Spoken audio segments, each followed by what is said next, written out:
Bienvenidos amigos, estamos de vuelta con nuestra ya legendaria mesa de análisis internacional que ya teníamos un año y medio que no habíamos tenido la oportunidad de hacer, y espero que no nos desterremos tanto tiempo y que antes de que termine este 2025 volvamos a tener otro ejercicio como este, pero aquí estamos con ustedes en nuestra formación original, dando la bienvenida por orden alfabético de los países que integramos esta mesa.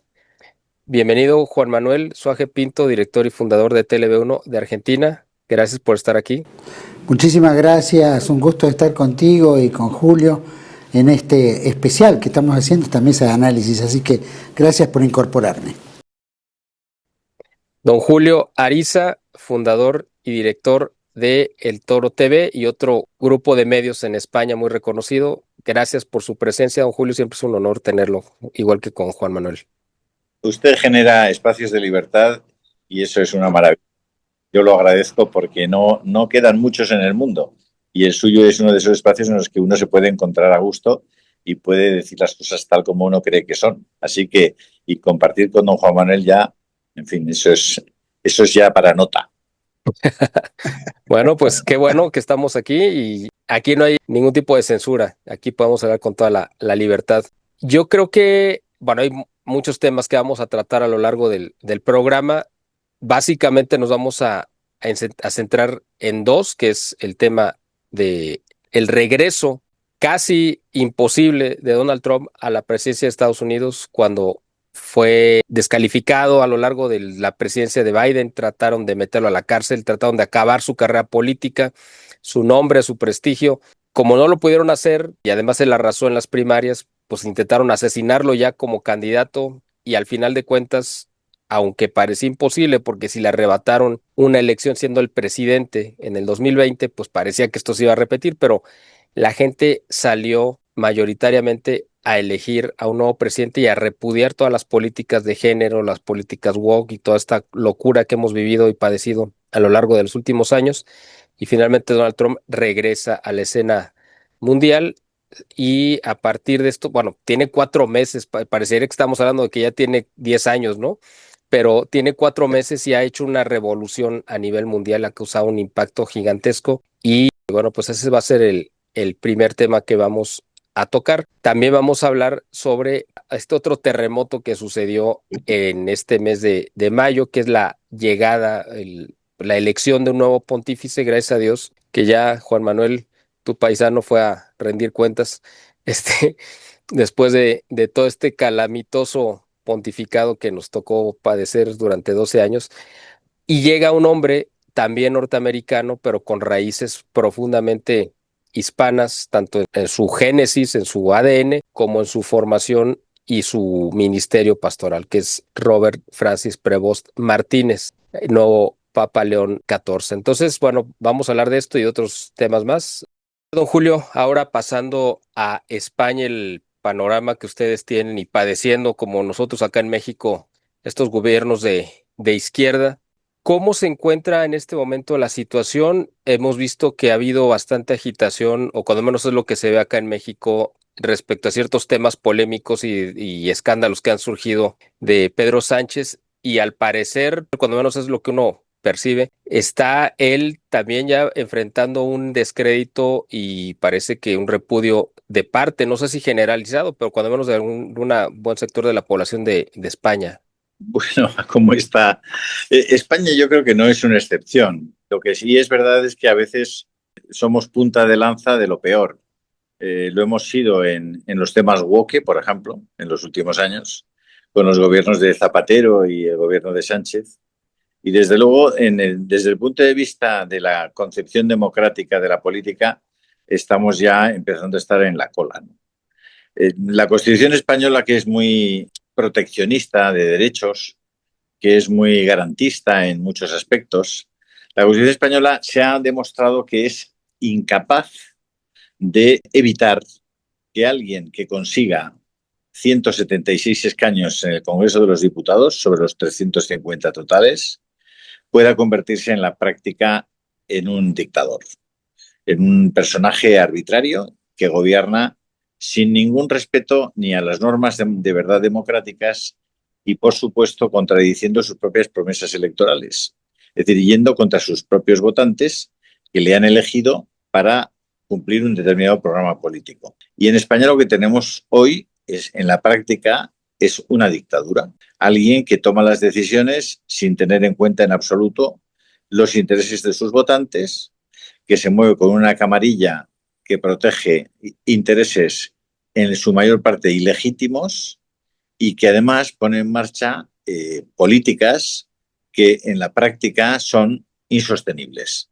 Es decir, aparentemente comprar votos puede ser para ellos muy útil a corto plazo, a medio plazo conducen a la ruina del país. Y en eso estamos, yendo directamente hacia un suicidio social fruto del tema del descontrol en el tema inmigratorio, como ha pasado en otros países europeos y también en los propios Estados Unidos. Y aquí hay un disparate social promovido por la política indiscriminada de aceptación de cualquiera que entre aquí sin saber ni quién es, ni de dónde viene, ni qué quiere hacer, ni qué ha hecho antes.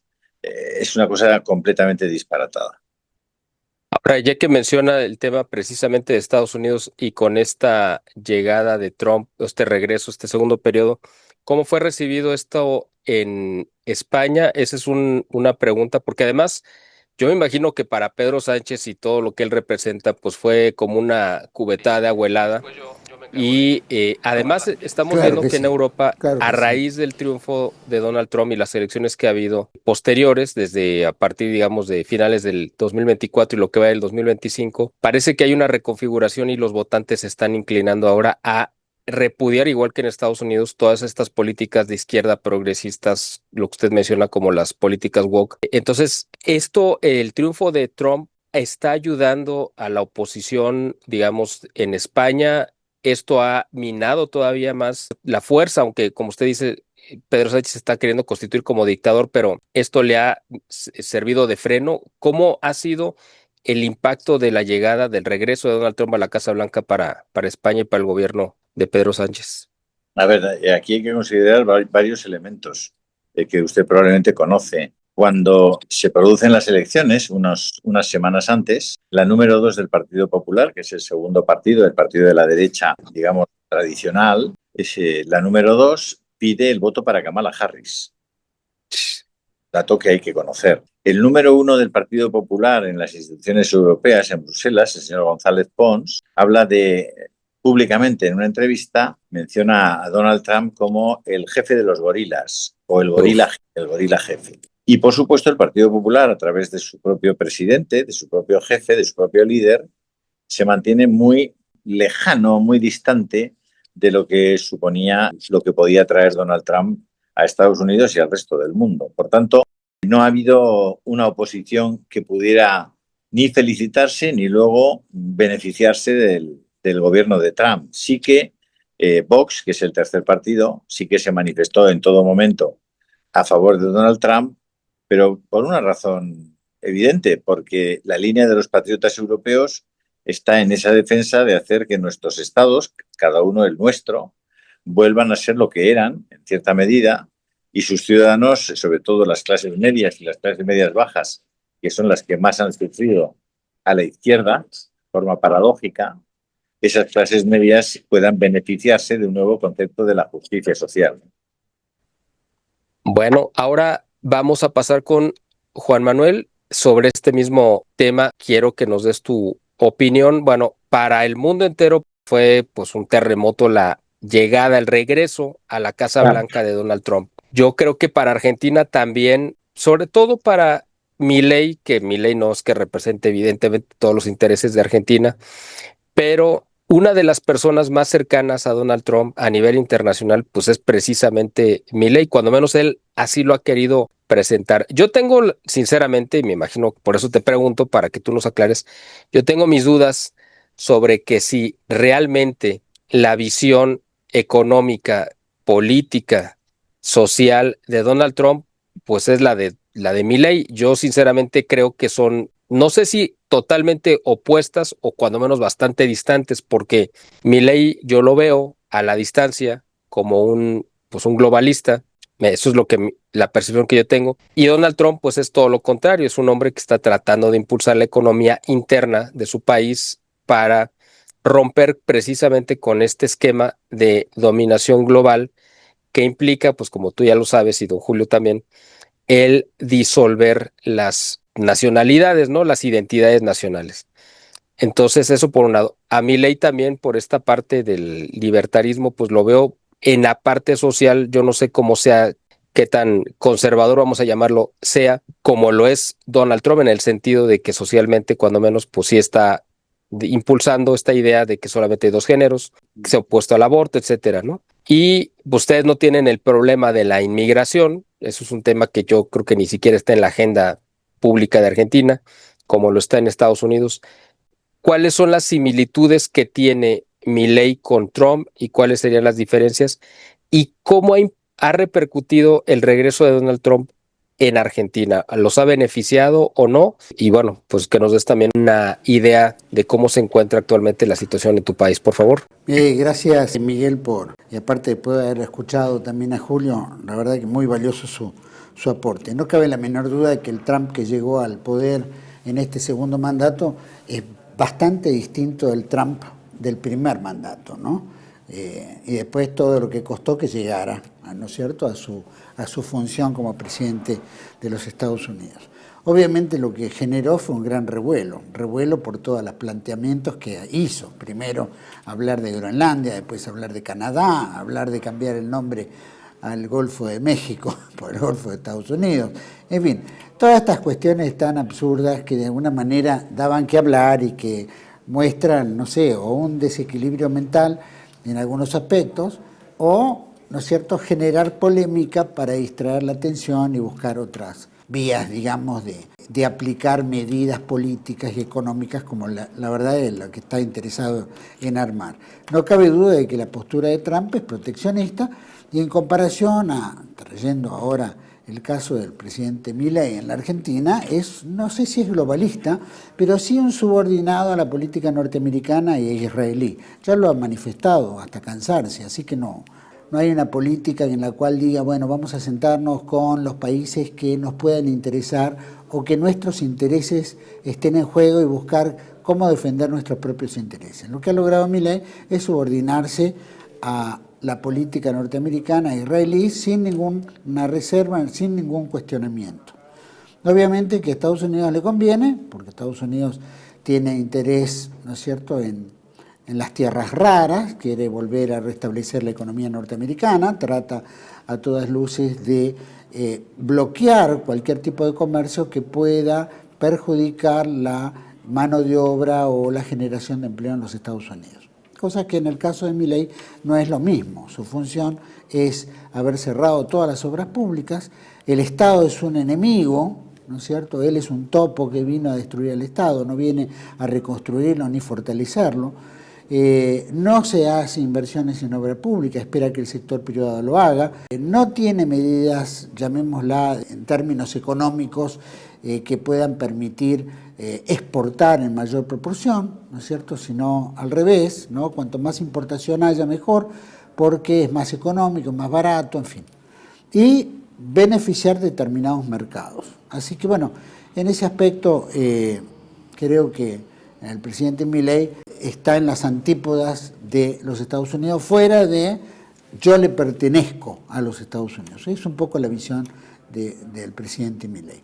Creo que no entiende lo que es el libertarianismo, ni tampoco entiende lo que es la libertad. Habla de ello sin tener conocimiento profundo de lo que significa. Digo por su actitud, su carácter, su forma de conducir, su forma de discutir, ¿no es cierto?, anular al otro, criticarlo, atacarlo, ¿no es cierto? Entonces no hay una visión de un hombre que tenga una postura coherente mental ni física.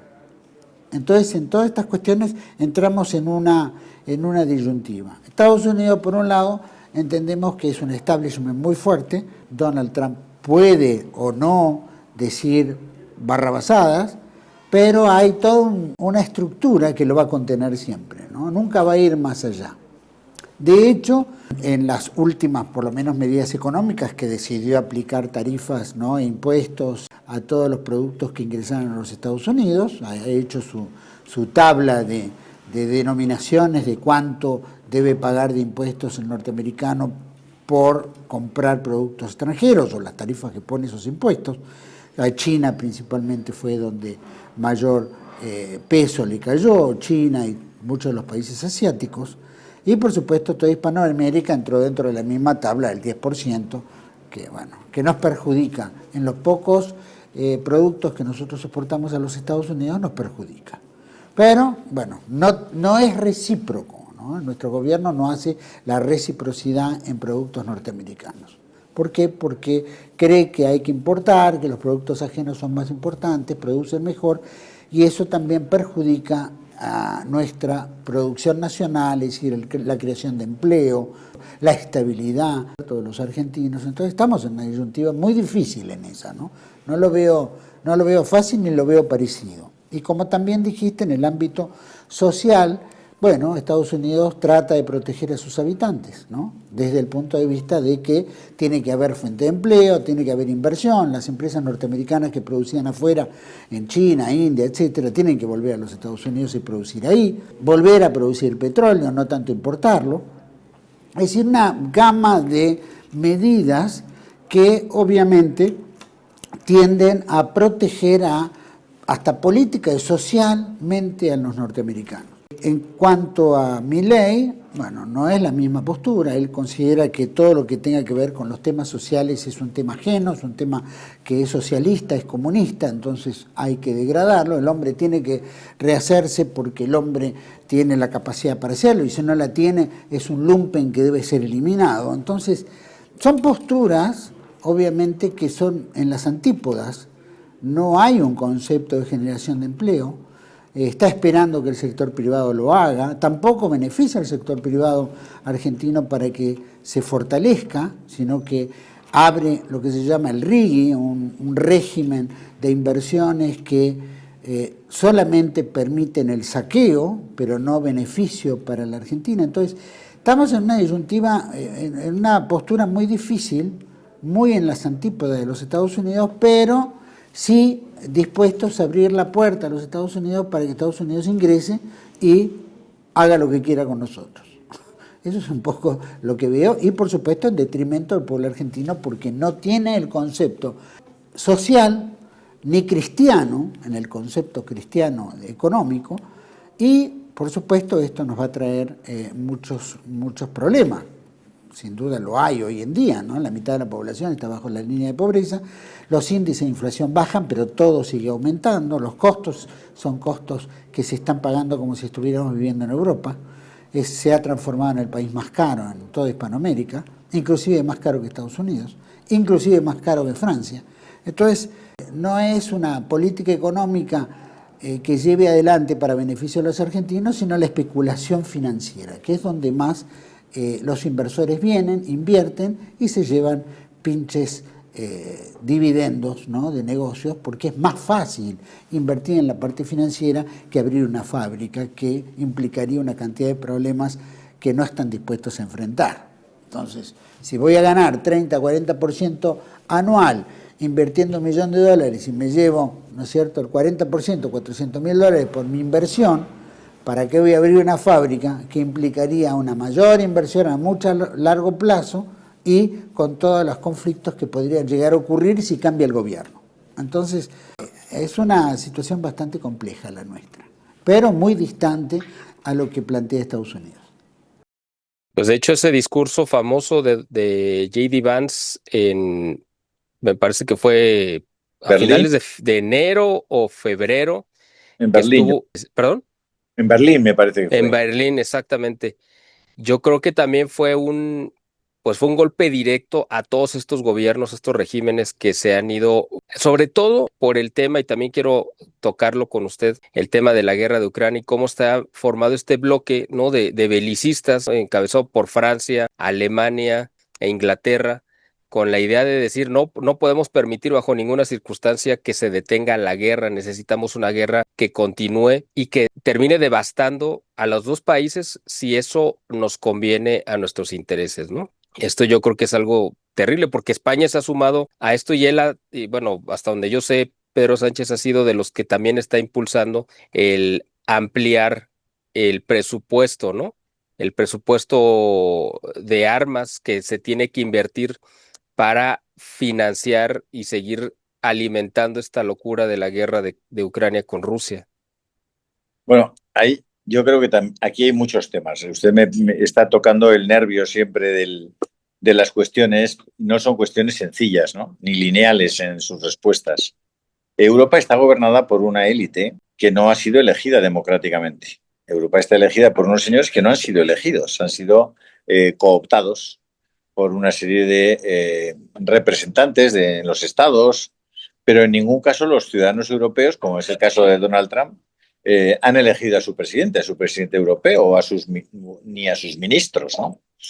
Por tanto, y Europa está teniendo un comportamiento en torno sobre todo al Pacto Verde y a la Agenda 2030, que es un comportamiento que implica un control de la ciudadanía extraordinario. Claro, la historia al revés. Y que nos lleva cada vez más a un déficit democrático más importante. Es decir, probablemente no estamos pensando en términos de recuperar la democracia directa, ¿no? La democracia de Grecia, aunque había muchos que no tenían voto, pero los que podían votar votaban y directamente elegían. Nosotros tenemos una democracia representativa que acaba siendo una democracia que no representa de verdad al pueblo que está debajo. Y en esa línea, imagínese lo que ha pasado con Donald Tusk en Polonia, al que los fondos que llegó a meter Europa para forzar que la candidatura de Tusk ganara a los conservadores, lo que ha pasado en Rumanía, que han llegado a anular, cuando ya tenía un 70% de la intención de voto Colin Georgescu, llegaron a anular la candidatura de Georgescu hasta el punto de que han tenido que poner a otro candidato, sustituir a Georgescu, y ese candidato ya no ha podido conseguirla por 2 puntos, es verdad, pero no ha podido conseguir esa mayoría, ¿no? Lo que han hecho con Fico en Chequia y lo que está haciendo sistemáticamente la Unión Europea con personas y personajes políticos de tal calibre como el propio Orbán, probablemente el mejor político europeo en este momento, al que la Unión Europea castiga sistemáticamente, primero promoviendo a todos sus opositores en Hungría con cantidades ingentes de dinero y de publicidad, y además la Unión Europea castiga al propio Estado húngaro las decisiones que previamente el pueblo ha tomado democráticamente. Por ejemplo, el recoger el matrimonio como la unión entre un hombre y una mujer fue penalizado. Toda legislación que consista en evitar la manipulación de las agencias, los lobbies LGTBs a los niños en sus estadios educativos más tempranos, toda esa legislación que Orbán ha impulsado en Hungría es penalizada en forma de retirarle los fondos europeos al conjunto de los húngaros. Es decir, en Europa se están haciendo cosas que son, desde un punto de vista democrático, completamente inadmisibles, pero que no encuentran una oposición decidida y fuerte, porque todos los instrumentos del control del poder están en las mismas manos. Cuando viene J.D. Vance y les recuerda muchas de estas cosas, aquí se quedaron todos perplejos, porque claro, estaban acostumbrados a la administración Biden, que estaba exactamente en la misma sintonía, o al campus de Harvard. Aquí teníamos un gran campus de Harvard y en este momento están un poco como pollos sin cabeza, pensando, ¿qué rayos vamos a hacer ahora, no? Bueno, eso es una de las cuestiones. Trump ha entendido, como entendió Milei en Argentina, que la izquierda, en este momento, tiene un objetivo, que es aniquilarnos a los que estamos enfrente ideológicamente. No quieren un combate de debate político, de debate ideológico, de debate antropológico.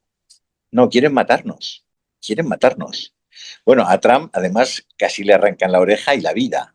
Pero es que a los demás, a los que no pensamos como ellos, nos quieren fuera de la sociedad, nos quieren fuera de cualquier atisbo de prestigio social o de respetabilidad. Y eso solo puede ser combatido fieramente, decididamente. Es lo que está haciendo Donald Trump y lo que no le perdonan, que ha entendido que es que vienen a por nosotros. No, ya no quieren pactar, dialogar, llegar a acuerdos, tú cedes en esto, yo cedo. No, no, no, no, no. Ellos lo que quieren es que desaparezcamos. Y Trump es un problema para ellos, claro, es el problema. Ese es el primer problema y ahora tienen un segundo problema porque yo creo que va a ser una pinza con el Papa León XIV. Ahora, regresando un poquito a Trump. Eso lo dice usted. Bueno, yo creo que pueden hacer una pinza. Es que se necesitan, creo yo, mutuamente. Tanto Trump necesita la influencia que tiene el Papa, como el Papa necesita la fuerza política de Donald Trump, porque de lo contrario, cada uno traerá su agenda y yo creo que en muchas cosas, aunque lo que haya hecho Prevost como cardenal y las declaraciones que haya hecho a través de X y todo, bueno, pues ya quedaron en el pasado porque tenía un jefe con el que tenía que quedar bien y ese jefe ahorita, gracias a Dios, pues ya fue a rendir cuentas al creador. Ahora él es el que toma las decisiones y el que va a marcar la línea. Bueno, hay muchos intereses, pero creo yo que pueden hacer pinza. Nada más quería regresar un poquito, ahorita comentamos el tema del Papa, pero fue precisamente esta figura de Orbán una de las dos, sáqueme usted del error si no estoy siendo preciso, pero creo que es una de las dos figuras europeas que invitó Donald Trump a su toma de posesión. Fue Giorgia Meloni y Orbán. Creo que fueron los únicos dos y esto me parece que es un mensaje muy claro de Donald Trump diciéndoles a la Unión Europea, estos son mis aliados y estos son con los que yo voy a trabajar. Y Santiago Abascal, que también estuvo allí, lo que pasa Ajá. es que no tiene funciones de gobierno en este momento, pero también estuvo invitado. Claro, y yo creo que ahí es donde parte ese respaldo, yo creo que a Vox y a Santiago para decir, este es el hombre que debe de estar en España, ¿no? Fue una señal que yo creo que no pasó, por supuesto, desapercibida no solamente para Europa, sino en España, ¿no? Eso es así. Ese es el respaldo. Ahora, aquí en México hay un fenómeno que hemos padecido a la izquierda desde hace 7 años con López Obrador, desde los 2018, Sí. que dejó al país en la ruina en todos los sentidos, ¿no? Es un país que está desgarrado socialmente, dividido también, estamos a expensas de las fuerzas de narcotráfico y la gente está harta de todo esto. Bueno, entonces, como un fenómeno, pues no sé cómo le quieras llamar, pero así medio extraño, todo lo que represente lo opuesto a la izquierda, a López Obrador y a Morena, que es el partido que está gobernando, es bienvenido aquí en México. Y uno de esos que se consideran opositores férreos de López Obrador es precisamente Javier Milei.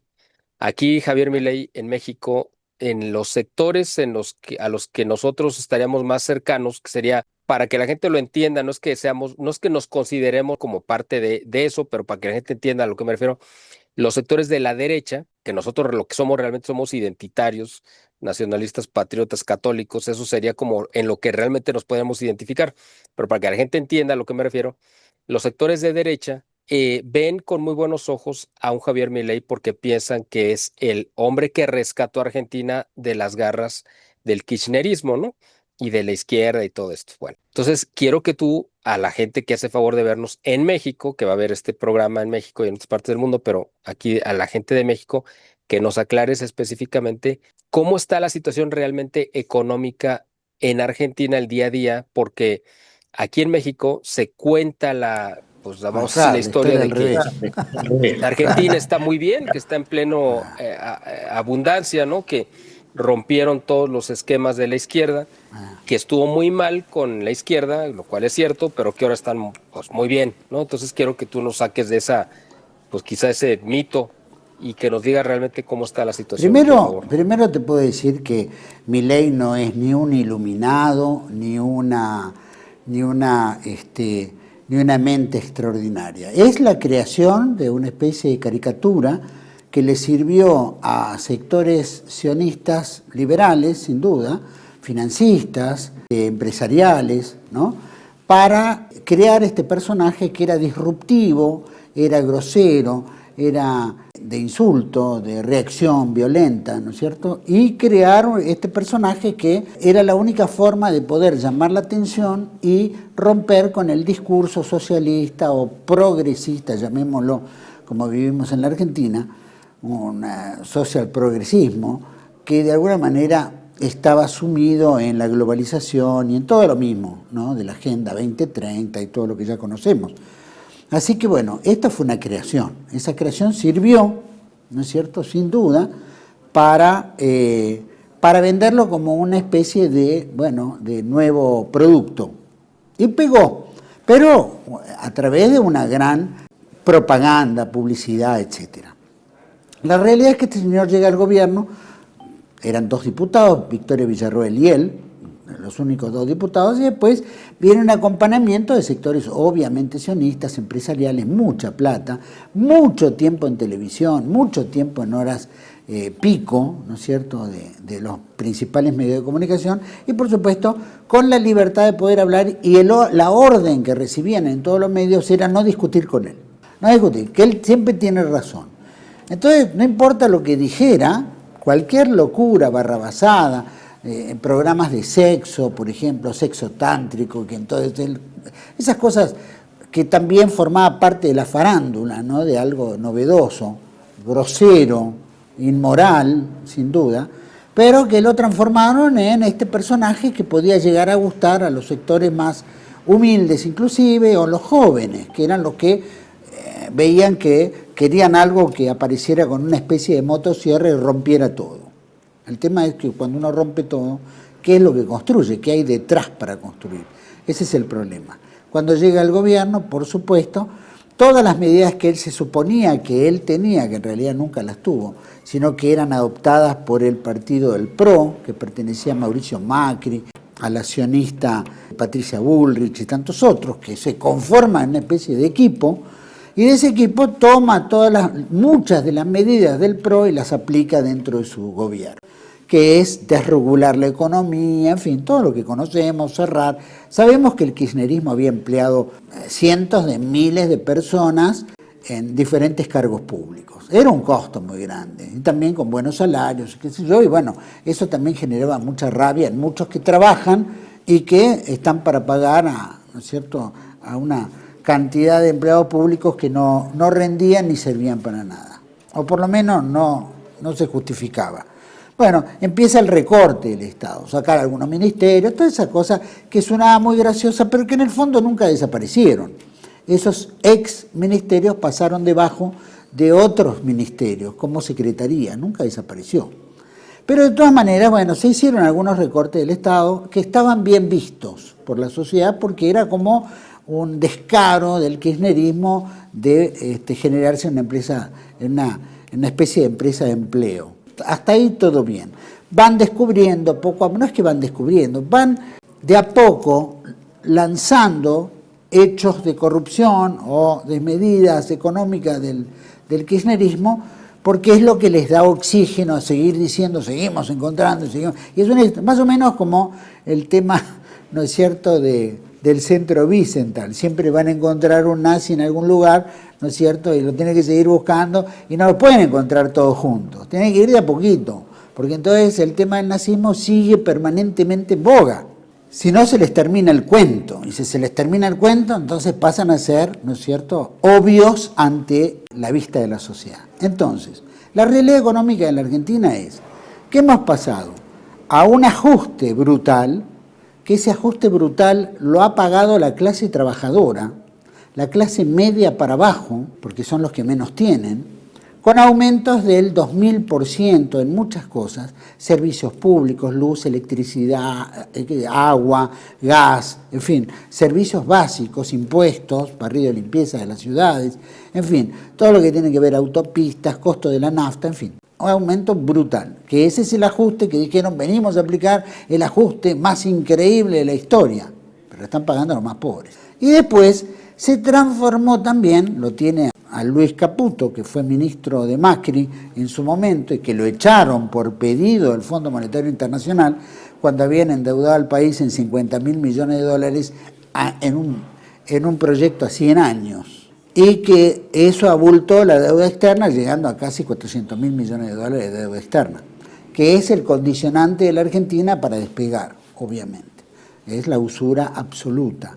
De todas maneras, a lo que voy es, vuelven a instalar a este personaje que fue tan criticado por Milei en su momento, vuelve de vuelta al Ministerio de Economía, porque era el amigo de los inversores, el amigo de los bonistas, el amigo de los tipos que están en las finanzas. Y Argentina se sigue transformando, no solo en la época kirchnerista, que era una danza de bonos, era un paraíso fiscal para inversores golondrina, lo mismo seguimos viviendo hoy en la Argentina, donde, como te decía en el bloque anterior, ningún inversor, por más políticas benévolas de inversión hagan para que se construyan fábricas o haya algún tipo de inversión productiva, sino que son dinero golondrina que viene, se invierte en un periodo de tiempo de un año, se llevan porcentaje de negocios y no corren absolutamente ningún riesgo.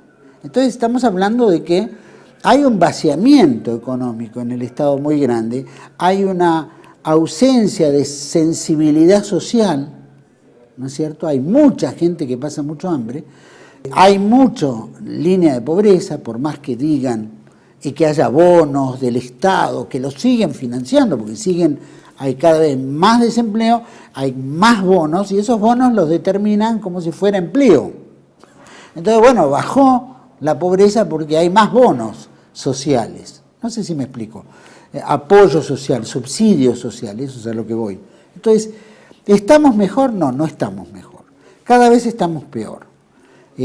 ¿Cuánto tiempo durará en esta insensibilidad social por parte de la camada política, de toda la camada política, sea los oficialistas o opositores? Esa es la gran disyuntiva. ¿Cuánto va a aguantar el pueblo? Eso es otro caso que habrá que ver con el tiempo en un plazo mediano y corto. Así que vamos a ver. No estamos mejor. Para el pueblo mexicano quiero que sepan que no estamos mejor.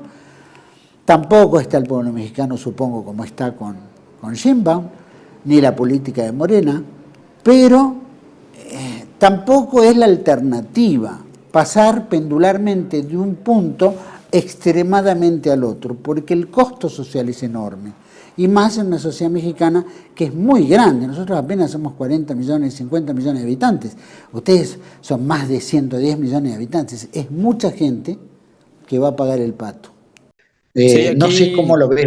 exacto, aquí somos como oficialmente alrededor de 140 oficialmente. Yo creo que somos más, pero hay muchos que ni los cuentan porque contarlos implica tener que darles servicios y atenciones que no les está dando el gobierno.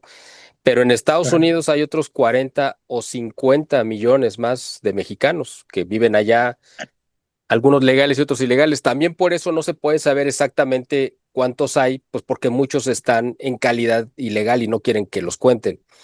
Sí, pero bueno, posiblemente estemos rozando posiblemente los casi 200 millones de habitantes entre allá y acá Estados Unidos y México. Hay un fenómeno que algunos, no muchos, pero algunos mexicanos que viven en Estados Unidos creen que estamos muy bien con los gobiernos de López Obrador y de Morena.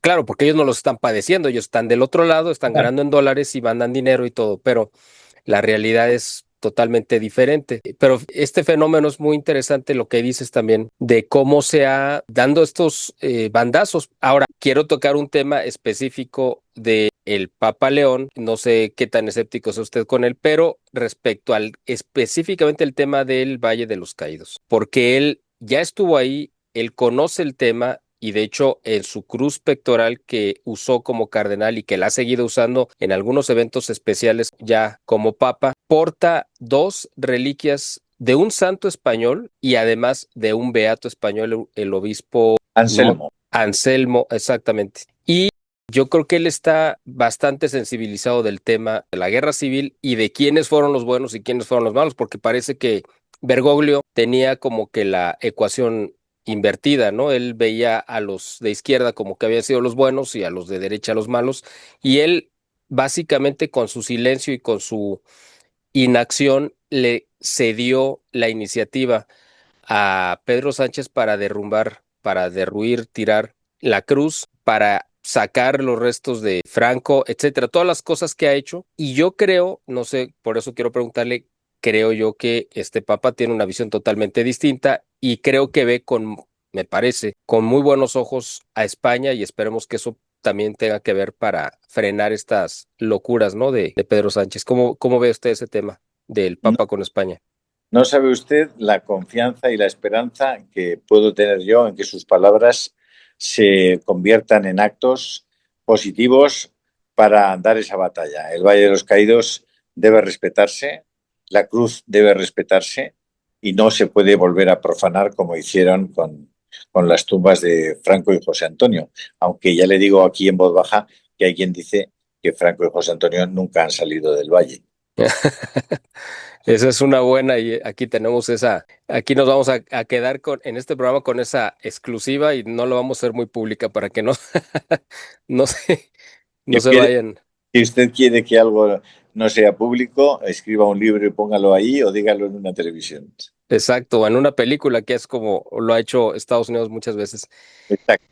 Ahora, específicamente hablando ya del personaje, de la persona, Robert Francis Prevost Martínez, con raíces, a lo mejor no muy directas, porque parece que es una cuestión de sus abuelos o bisabuelos, pero parte de su sangre, aunque sea una parte pequeña, proviene de España, y eso tiene algo, pues mucho, o no algo, tiene mucho que ver. ¿Cuál es su opinión?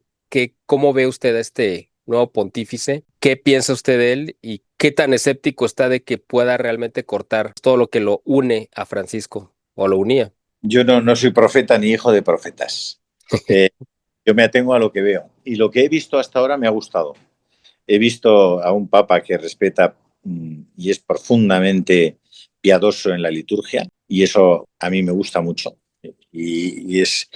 Tenía una gran esperanza de que eso se produjera, que tuviéramos un papa que fuera litúrgicamente muy respetuoso. He visto que es un papa que termina habitualmente sus actos con una petición e invocación especial a la Virgen María, y eso también me parece que es muy relevante. Y por otra parte, me parece un hombre que tiene una formación muy importante. Es un hombre que es matemático, por tanto es un hombre que ha estudiado, que ha trabajado, que se ha formado. Además, conoce el derecho canónico, conoce la teología y encima se ha codeado, ha trabajado al lado de los más indefensos, de los más pobres, de los más abandonados del mundo, con una experiencia pastoral maravillosa. Si tuviera que apostar por qué sale de esos ingredientes, apostaría que puede salir algo muy bueno. Y por otra parte, la cristiandad en su conjunto, yo he calificado el papado del pontificado de Francisco como el pontificado de la confusión y de la misericordia. Y a mí lo que me gustaría es que este papa se ponga cuanto antes a trabajar, y yo creo que ya lo está haciendo en algún aspecto, para despejar la confusión. Los cristianos necesitan ser confirmados en su fe. Los apóstoles confirman en la fe a los cristianos. Los obispos, los sacerdotes confirman a los fieles en su fe. Y su fe tiene tres fuentes, que son las fuentes de la revelación, que usted conoce mejor que yo. Por tanto, la escritura deben ser respetadas y, digamos, potenciadas al máximo en sus expresiones más puras. Y creo que si hace eso, y no dudo que lo vaya a hacer, pues puede ser un pontificado maravilloso. Sin duda, yo también coincido totalmente con usted.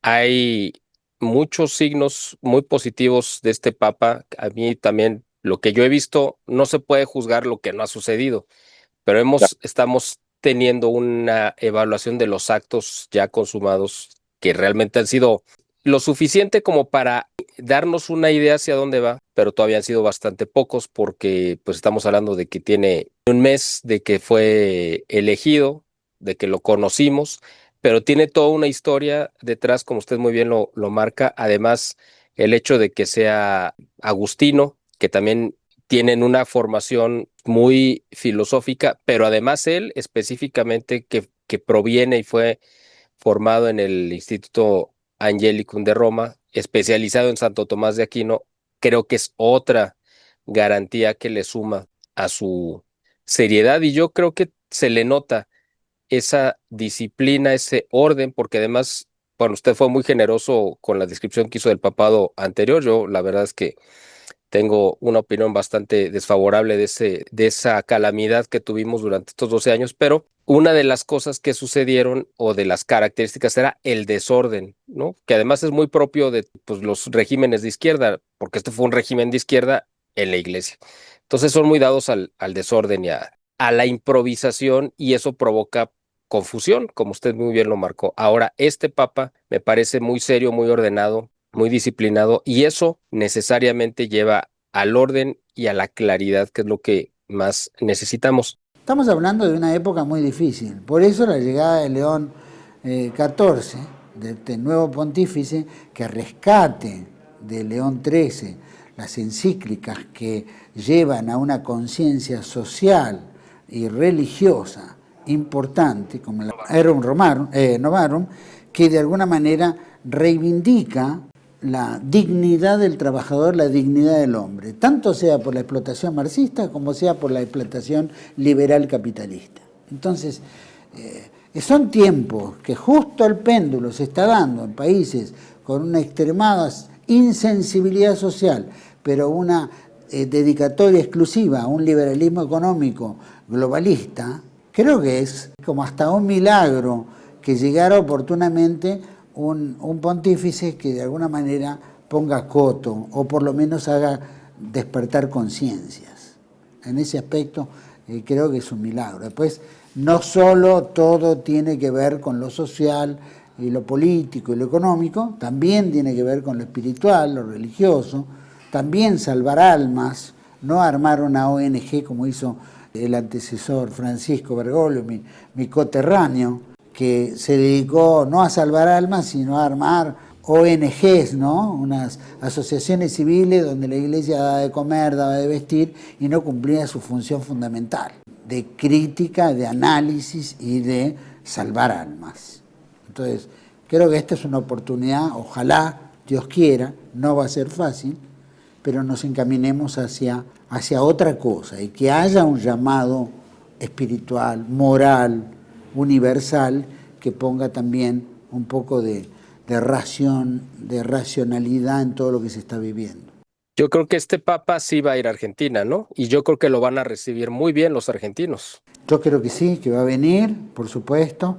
Creo que va a visitar todos los países que de alguna manera la economía liberal o socialista puede llegar a hacer el desafío. Creo que es muy importante que vengan porque despertaría otra conciencia y tal vez rescataría un poco valores que se han perdido, ¿no?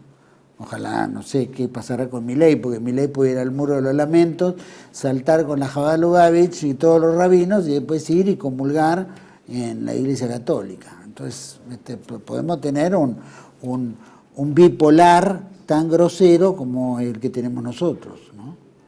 Que le pasaba a Biden también, ¿no?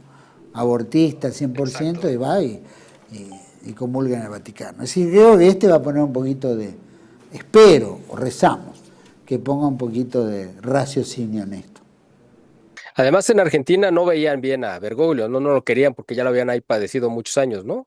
Esa es mi percepción, no sé. Muchos sectores, por supuesto, tradicionalistas, lo tenían como a distancia porque era muy déspota, tiránico y aparte decía una cosa y hacía otra. O decía, che, qué bien estás haciendo las cosas y te mandaba una tercera persona a decir, che, cortá, no hagas más eso. Porque no se animaba a decirlo o porque no lo decía o porque era jesuita. ¿No es cierto? Que nunca se sabe, como bien dice el dicho, nunca se sabe cómo piensa un jesuita. Así que Bergoglio era eso, ¿no? Yo creo que por eso recibirían muy bien a este papa porque representa, quizá no 180 grados distinto de Francisco, pero bastante diferentes y yo creo que por eso sería bien recibido en Argentina, ¿no? Sí, totalmente. Yo creo que sí. Va a ser bien recibido, va a ser recibido. Por alguna razón Bergoglio no vino, ¿no? Por muchos motivos, porque durante su mandato, por lo menos durante su pontificado, su propio Estado no hizo nada contra el aborto. Defenderlo verbalmente es una cosa, cuando tienen poder, ¿no es cierto?, de coaccionar en las cartas políticas para que ese tema no se toque, no se discuta, no se apruebe. ¿no es cierto? Sin embargo, lo dejó pasar, como muchas cosas dejó pasar en el mundo, que bueno, se lo trata de, a través de los medios de comunicación, especialmente hebraicos, viste, reivindicar, ¿no es cierto?, como el gran papa, de un gran sentimiento, y por muchos otros sectores es como un alivio que la pesadilla terminó. Así es. Me incluyo en eso. Claro, bueno, creo que muchos aquí en la Argentina, yo también no lo sufrí, pero he llorado el tema del drama religioso que vivíamos, o las sanciones que se aplicaban a sacerdotes tan valiosos, de buen pensar y de coraje, ¿no? Sí, yo creo que aquí vamos a ver un regreso al sentido común, a la sana doctrina, al orden, como lo contamos hace rato con don Julio, un regreso al orden que es tan importante porque, como don Julio decía, fue un pontificado de confusión, que es totalmente lo contrario a lo que debe ser la Iglesia. Y me parece que León XIV va a regresar a ese sentido común, a ese sentido del orden y de la claridad doctrinal, como bien lo apuntaba don Julio, ¿no? Tal cual, tal cual. Sí, yo creo que también va a ser eso. Por lo menos ha hecho su primer misa en latín, ha tenido las reliquias que cuelgan en la cruz pectoral, ¿no es cierto?, que no son reliquias así sacadas al azar, tienen mucho que ver, tiene que ver en retomar nuevamente las costumbres que Bergoglio dejó de usar. Volvió a reencontrarse como el vicario de Cristo, no como Bergoglio, que había renunciado a esa función. En fin, pero entendemos que, bueno, cualquier pontífice nuevo tiene que agradecer al pontífice anterior, no importa si sea bueno o malo. Ya está, ya fue, ya se murió, ya no hay nada que hacer. Ya ahora lo que hay que hacer es su trabajo futuro, que es bastante difícil, bastante complejo, en una iglesia con un grado de progresismo muy alto, de grado de confusión muy alta, Y que va a dividida, tener como que la dejó poner Bergoglio. orden. Claro, y dividida, como bien dijiste. Entró el cardenal Sara, eso está, viste, es un indicio de un pequeño cambio, importante también, y varias medidas que creo que están mostrando que tiene un análisis muy racional, muy real, de volver también a la sana doctrina, ¿no? Como lo Se dijo don nota. Julio hace rato, como lo mencionó, tanto Trump como León XIV han regresado al sentido común biológico de que solamente hay un hombre y una mujer que pueden formar una familia, ¿no? Eso ya de Después el entrada marca una distancia con Francisco. Decía que todo el mundo podía formar ahí sí, una toda célula la familiar, confusión. ¿no? La confusión que generó Francisco fue enorme. Pero bueno, ahora esperemos que vuelva a haber, como bien decís vos y Julio, orden, ¿no? Orden y respeto y volver a la fuente, que es lo que hay que hacer. Exactamente. Regreso a la pregunta que había insinuado hace unos momentos para juntar esta pinza y quiero saber su opinión. ¿Usted cree que vamos a ver en las próximas semanas, meses o años una alianza estratégica entre el presidente más poderoso del mundo o el hombre más poderoso del mundo, cuando menos él así se considera a sí mismo, Donald Trump, con el Papa norteamericano, una combinación pues nunca vista antes, ¿no? De un papa proveniente de Estados Unidos, que vayan a hacer pinza para estrangular, vamos a llamarlo de una manera, a estos regímenes de izquierda y esta ideología de género que se ha ido posicionando y que tuvo todo el respaldo y el aval del anterior pontífice y que ahora, bueno, pues parece que va en retroceso y creo yo que pueda irse más para atrás todavía. ¿Cree que vamos a ver esta alianza como se vio con Ronald Reagan y Juan Pablo II? Rezo para que eso ocurra. Pero piense usted que una gran parte de la derecha del mundo, entre comillas, civilizado, que no lo es, ha comprado los postulados woke. También la derecha europea ha comprado los postulados woke. La Comisión Europea, como le decía antes, es woke completamente y penaliza a todos aquellos que tan solo matizan alguno de los postulados woke. Por tanto, ojalá este Papa venga no sé si es una pinza, pero sí a apoyarse mutuamente en las ideas que ya Trump está poniendo en marcha, porque Trump no ha perdido el tiempo. Llega a la presidencia y dice, aquí hay dos sexos, hombre y mujer, olvídate. Y ya está. Es decir, claro, que tenga que venir un presidente americano a reafirmar el Génesis, Dios los creó hombre y mujer, pues tiene una cierta gracia, ¿no? Pero lo ha hecho, lo ha hecho. Y el Papa también lo ha hecho. Exacto. Y ha dicho el matrimonio es entre un hombre y una mujer. Punto. Bueno, pues yo creo que ese es el camino, porque no hay mucho más. Lo woke, a partir de ahí, lo woke ya no entra, no cabe, no tiene sitio. Lo que pasa es que el daño está hecho en la mente de muchas personas aparentemente bien formadas, cristianos, de derechas, tal. Pues ven bien que se casen dos señores con bigote, o Sí. ven bien que tienen una criatura, o ven bien que un niño de 12 años decida cambiarse de sexo y sea hormonado o sea castrado, en fin, todo eso lo ven bien. Y ahora todos los que no lo vemos bien, que hemos sido calificados de fundamentalistas, de intolerantes, de fanáticos, de locos, les va a costar reconocer que cometieron un grave error y que esa era una sociedad que iba al suicidio, Sí, sí, así es. sin contar los Claro que sí, demográficos, don claro que Miguel, sí. que Así estamos es. caos. Ahora hay un fenómeno, don Julio, no sé si se está dando también en España, pero en algunas partes del mundo, incluyendo Estados Unidos, hay un fenómeno donde la juventud, es decir, toda esta generación woke, digamos que ahorita estará entre los 30 a 40 años, quizá un poquito más, pero más o menos en ese rango de edad.